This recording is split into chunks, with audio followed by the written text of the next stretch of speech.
Hello, everybody. My name is Danny Le, and I'm a librarian at the Santa Clara City Library.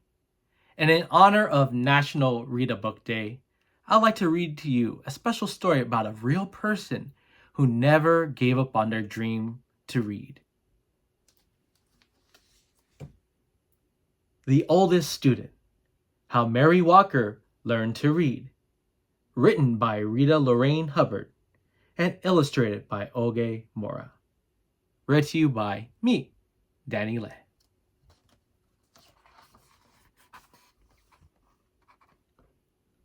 Whenever young Mary Walker was tired, she would shield her eyes from the sun and watch the swallow-tailed kites dip and soar above the trees. She would say to herself, "That must be what it's like to be free," she thought. Do you know what kites are? Yeah, those are paper things you fly in the air, but they're also birds.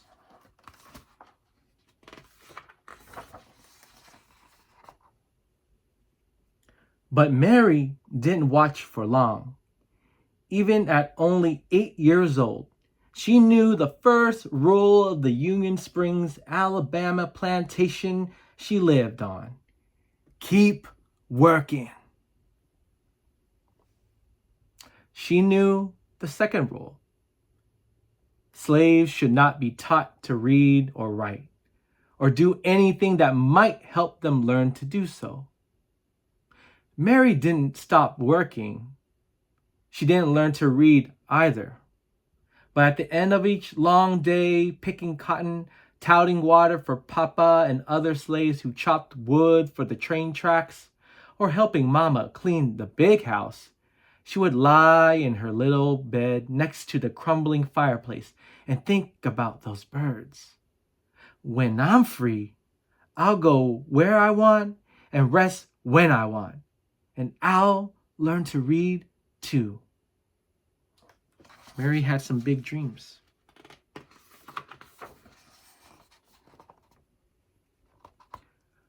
When she was 15, it happened.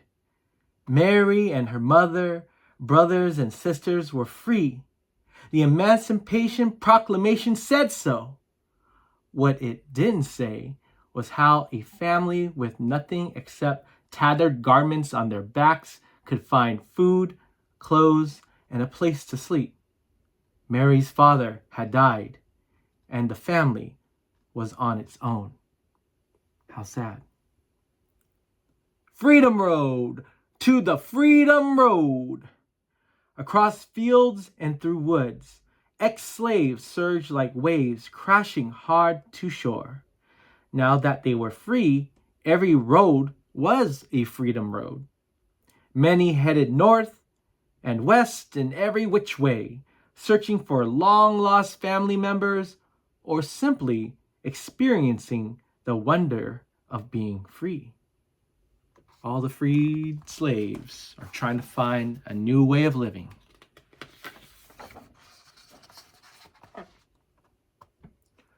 Others, like Mary, chose to stay in the South. An organization called the Freemen Bureau helped those who stayed to find shelter on abandoned Confederate land. Mary and her family settled in a one-room cabin, and for the next few years, she worked along her mama to help feed her siblings. 7 days a week, she churned butter, cleaned houses, and cared for other folks' children. That's a hard work she's doing, 7 days a week. Wow. The hours were long, and if Mary was thirsty or hungry or needed to use the outhouse, which is also known as the bathroom, she had to wait until she got home. At week's end, she would offer Mama the only lonely quarter she has earned. 1 week of work for 1 quarter? Wow. That's not a lot. One day, Mary met a group of evangelists on the roadside. A woman with soft wrinkles in her kindly face placed a big, beautiful Bible in Mary's hands and told her, Your civil rights are in these pages. Do you know what civil rights are? Mary didn't know what civil rights were. She only knew that top to bottom, front to back, that book was filled with words. I'm going to learn to read these words, she vowed. But not today. Today, there was work to be done. Mary really wants to learn how to read, but she doesn't have time. And tomorrow too. When Mary got married, she and her husband worked as sharecroppers, renting someone else's house, using someone else's tools, and planting someone else's seeds to farm land they would never own. After they harvested the crops, almost all the money they earned went to pay for the housing, tools, and seed costs. Mary was 20 years old when her first son was born. She opened her Bible and marveled at the squiggly lines inside. There has been so much time and never enough time to learn how to read.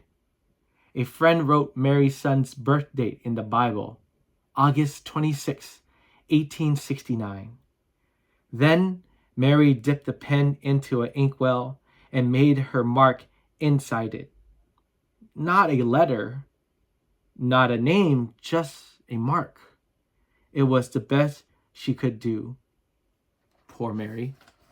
She couldn't read nor write her name. One day, Mary's husband died. She married again, and a second son was born. Then a third. Mary made marks for these sons too. Now she had 3 growing boys. More money, that's what we need, Mary thought. But the only other jobs available to Black women were as maids or nannies or cooks. The hours were long, with only half a day off on Saturdays, and like sharecropping, they didn't pay much. Mary sighed. Words would have to wait. For the next 4 decades, that's 40 years, Mary sharecropped and did odd jobs to help support her family. In 1917, Mary's family moved to the little city of Chattanooga, Tennessee. It was the year of Chattanooga's Great Flood. The story was in all the newspapers, but Mary could only study the pictures to understand what had happened.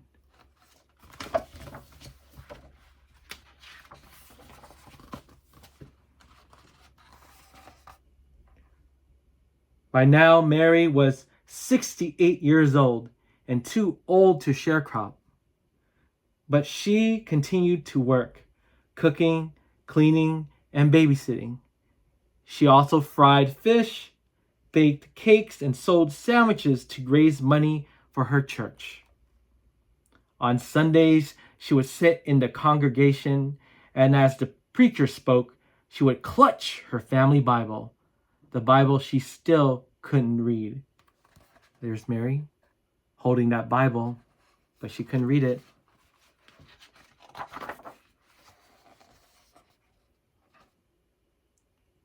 When Mary was well past 90, she and her husband sat in their creaky rockers while one or another of their sons read to them. After the 2 younger boys died, the eldest read. Then Mary's husband died. Several years later, her eldest son died, too, and he was 94. How sad. Mary had outlived her entire family. She was 114 years old and alone. Can't read, she said. Can't write. I don't know anything. Mary stood at the window of her retirement home and gazed down at the world below. Words were everywhere, on billboards, on buildings, on store windows and trucks. she sighed. All this time, she thought, and they still look like squiggles.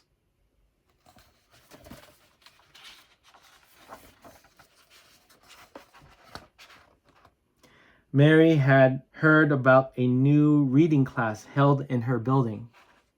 She pursed her lips. No more waiting. She decided it's time to learn.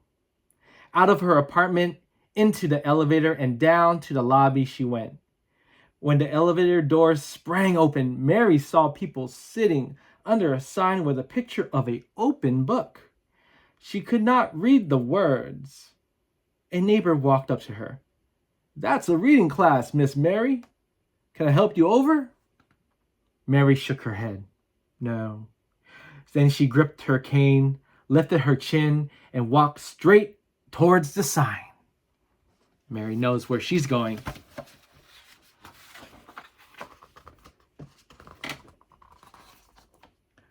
For the next few years and more, Mary put everything she had into learning to read. It wasn't easy. After all, she was the oldest student in the class, and probably in the entire country. Could someone her age learn to read? She didn't know, but by God, she was going to try. She stalked the alphabet until her eyes watered. She memorized the sounds of each letter and made the practice of writing in her name so many times that her fingers began to cramp. She learned to recognize sight words and then challenged herself to make short sentences with them. She studied and studied until books and pages and letters and words swirled in her head while she slept.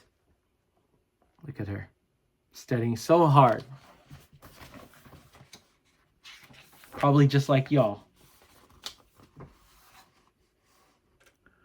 One fine day, Mary's hard work paid off. She could read.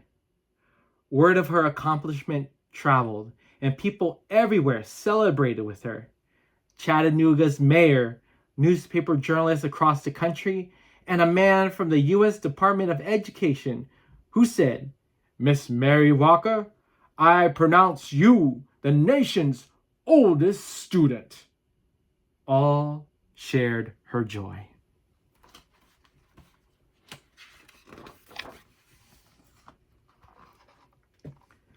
Mary felt complete. She still missed her sons, but whenever she was lonely, she read from her Bible and looked out her window and read the words in the streets below. From then on, Chattanoogans honored Mary's achievement with yearly birthday parties. In 1966, President Lyndon B. Johnson sent well wishes on Mary's 118th birthday. Wow. And in 1969, President Richard Nixon did the same. Mary was now 121 years old. Can you believe that?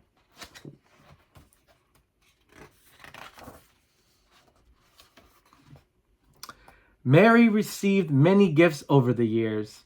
A radio, a sofa, her very first television, a new Bible, the key to the city, and perfume and champagne from the Canadian Mounties. She also received something that brought back those long days in the Alabama cotton fields, her first airplane ride. From the cockpit window, Mary gazed at the trees and rooftops below. No different than a horse and a buggy ride, she joked, but she knew it was. As the airplane dipped and soared like those swallow-tailed kites from so long ago, Mary decided that flying was a lot like reading. They both made a body feel free as a bird. What a beautiful thought. Reading makes you fly free like a bird. Each year before her birthday, celebrations came to an end. Someone would whisper, "Let's listen to Mary." The shuffling and movement would fade away until a sound was not heard. Then Mary would stand on her old legs, clear her old throat,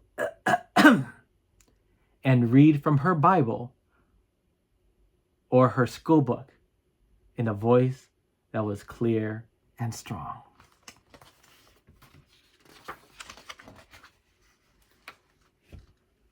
And when she finished, she would gently close her book and say, "You're never too old to learn." The end. Thank you for listening with me. This was The Oldest Student, How Mary Walker Learned to Read by Rita Lorraine Hubbard, illustrated by Oge Mora, and read to you by me, Danny Le, from the Santa Clara City Library. Thank you for listening.